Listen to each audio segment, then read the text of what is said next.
సంప్రదాయం ఏదైనా వివాహ వ్యవస్థ అనేది అత్యంత ముఖ్యమైనటువంటిది. వివాహ వ్యవస్థ లేకపోతే నువ్వు నేను పుట్టం, లేకపోతే ఏ రోడ్డు మీద కనిపడేసినటువంటి వీధి బాలల్లాగా తయారై ఉండేవాళ్ళం, అనాథల్లాగా పెరగాల్సి వచ్చేది. కానీ మనకి అమ్మ నాన్న అనేటువంటి రెండు వేరువేరు కుటుంబాల వాళ్ళిద్దరూ కలిసి వివాహం చేసుకున్నారు. ఆ వివాహానికి చట్టబద్ధత ఏంటి అంటే ఆ సంప్రదాయం. ఆ సంప్రదాయాన్ని ఒక అర్చకుడు హిందూ సంప్రదాయంలో క్రతువు నిర్వహిస్తాడు. ఇద్దరి మధ్యన వివాహ బంధాన్ని పెనవేస్తాడు.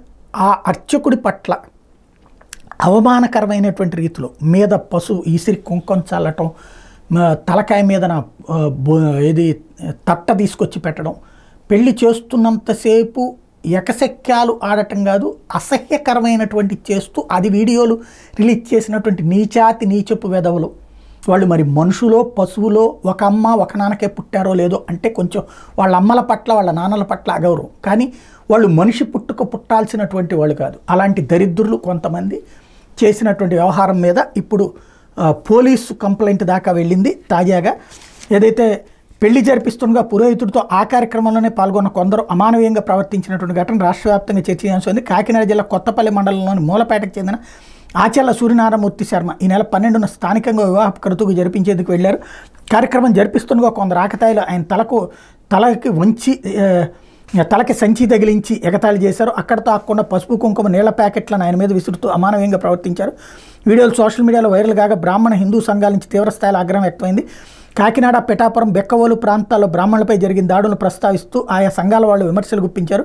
సోమవారం సమావేశం నిర్వహించి భవిష్యత్ కార్యాచరణ నిర్ణయిస్తామని వెల్లడించారు.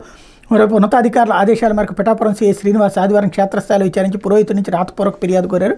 వివాహం జరిగిన ఇంటికి వెళ్లి ఘటన మీద ఆరా తీశారు. బ్రాహ్మణులపై దాడులు ఆపుకుంటే ఎన్నికలు బహిష్కరిస్తామని రాష్ట్ర బ్రాహ్మణ సంఘ ప్రతినిధులు Sambasivarao, commerce Chiranjeevi, P Somasundar, Vaddadi Gopikrishna, KN Mantravu, Jonnalagudda Kamesh హెచ్చరించారు.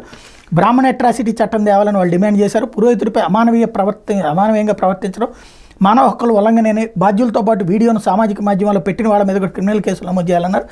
బ్రాహ్మణ రక్షణకు హామీ ఇచ్చే పార్టీల అభ్యర్థులకి తమ మద్దతు ఉంది. ఇందులో మళ్ళీ రాజకీయ దరిద్రం ఎందుకు అర్థం కాలేదు. ఫస్ట్ అసలు ఎవడు వాడిని కఠినంగా శిక్షించాల్సినటువంటి అవసరం అయితే ఉంది.